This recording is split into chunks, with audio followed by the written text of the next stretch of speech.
In some states, the poster is a different color or it has a little bit different information on it, but every state has an employee rights poster, and if you don't have it, you should get it immediately. Missing MSDS sheets. Those are material safety data sheets, and in almost every inspection of a dental office where citations have been issued, there have been some missing MSDS sheets. My recommendation to you is that you have either in your regulatory compliance manual or in a separate book that's just for MSDS sheets, organize them. Organize them either alphabetically or by product category or whatever makes sense for your office. But what I've seen happen is that maybe the office has the MSDS sheets, but they can't find them. They're nervous during an inspection. They flip through the book and something is just missing on that day, or some employee has taken them home. Have someone organize it in a way that's very easy to find everything.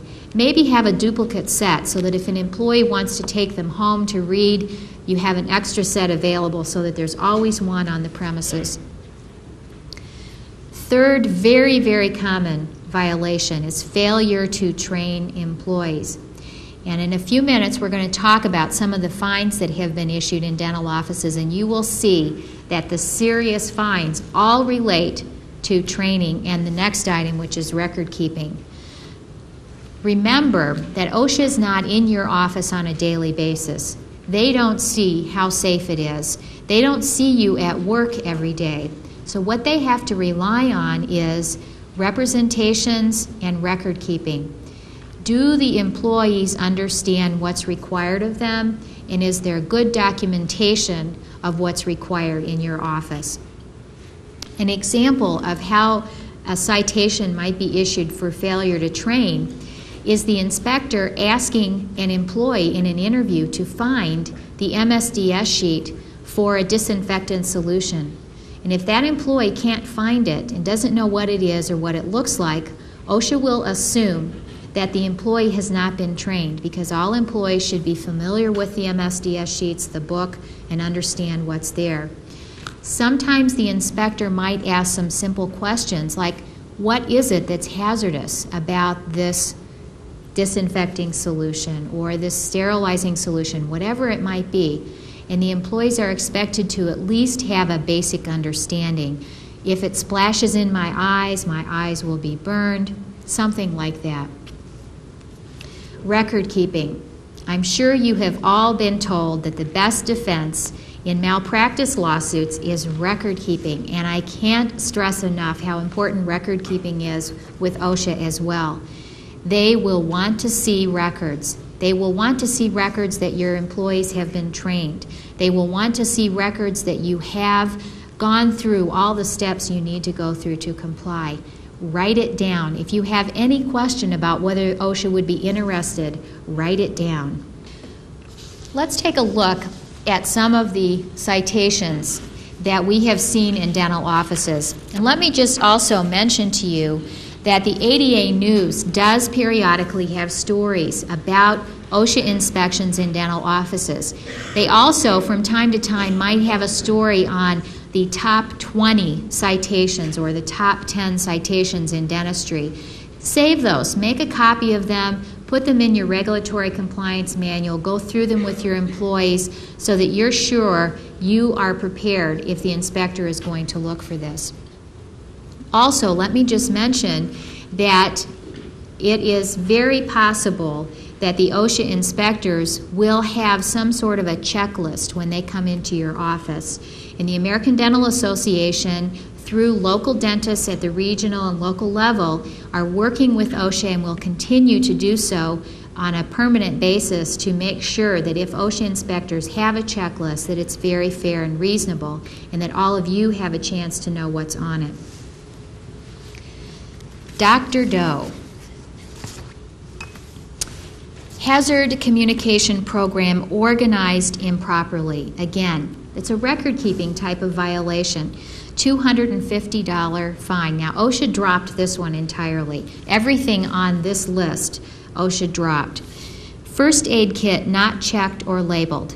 This is an example of a citation without a penalty. OSHA thought it was a technical violation, not serious enough to issue a $1 penalty. Fire extinguisher not checked. You're not required to have fire extinguishers, but if you have them, they have to be inspected. And if they find that you have one that has not been inspected or checked, you will be cited. No written evacuation plan. For those of you who are in high-rise buildings, you will be issued a citation if you do not have a written emergency evacuation plan. OSHA does not want to see a fire in a high-rise where employees have trouble getting out, and that has happened.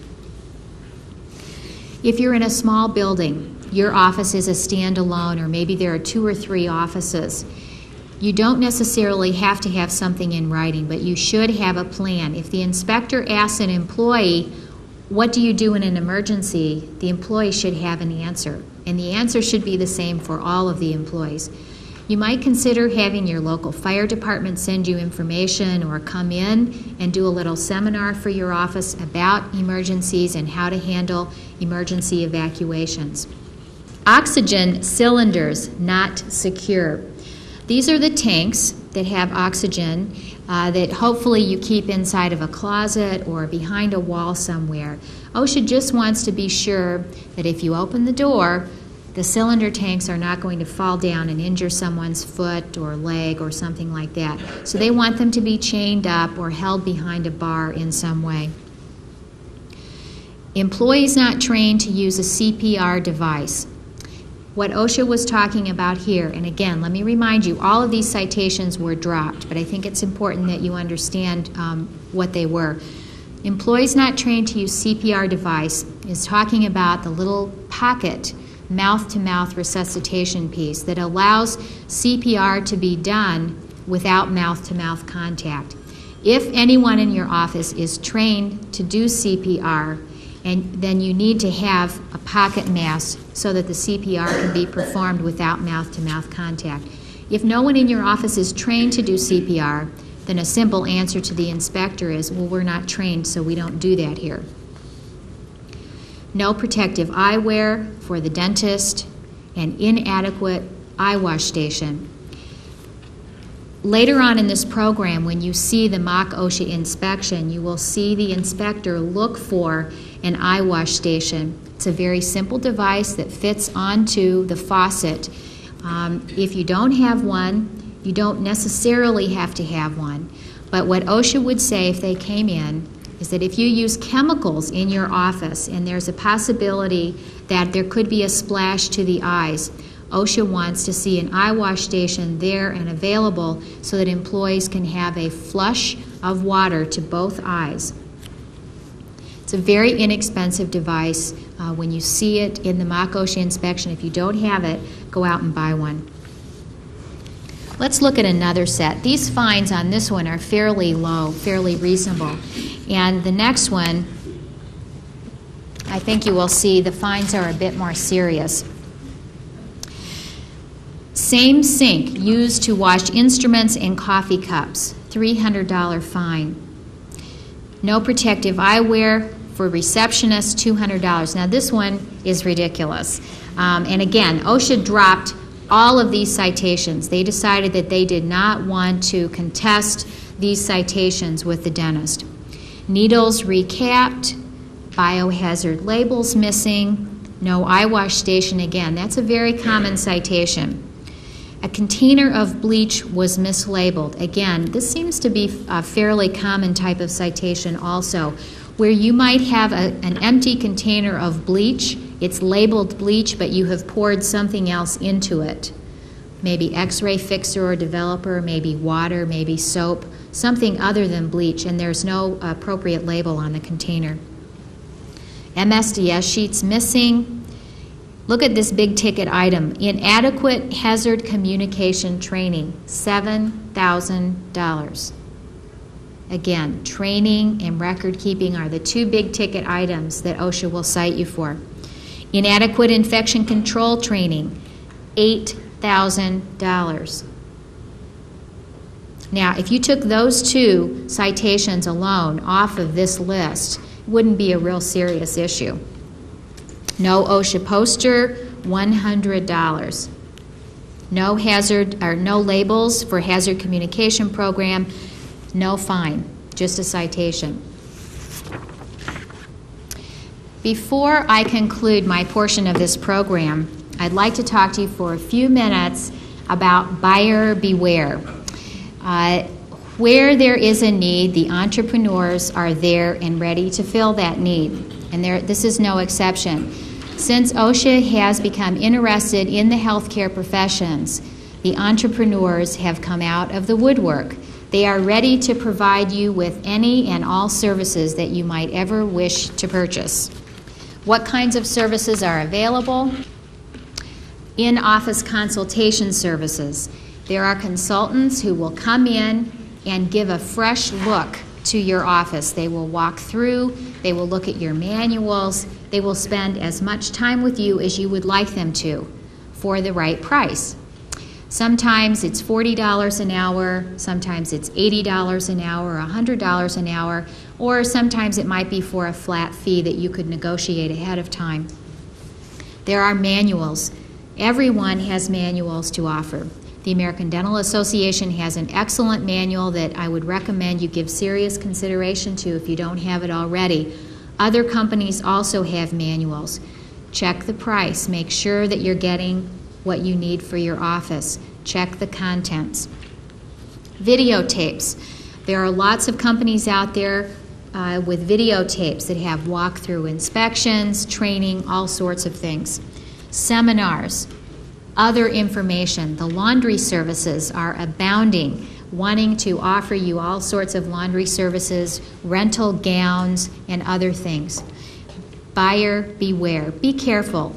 Before you select any consultation service, before you decide that you want to have an outside laundry service, give this the same care and attention that you would if you were buying a car or a very expensive piece of equipment for your office. Take time. Don't rush into it. Check references. Are there other dentists in your area or in other parts of the country who have used this consulting service or this laundry service or who have purchased this manual? Check the company background and knowledge. Are they solid financially? How long have they been in business? What are the credentials of the people who are working there and offering services? What knowledge do they have of dentistry? Or what knowledge do they even have of any healthcare setting? There are health consultants and safety consultants who have been around for years inspecting factories and construction sites on a consultative basis.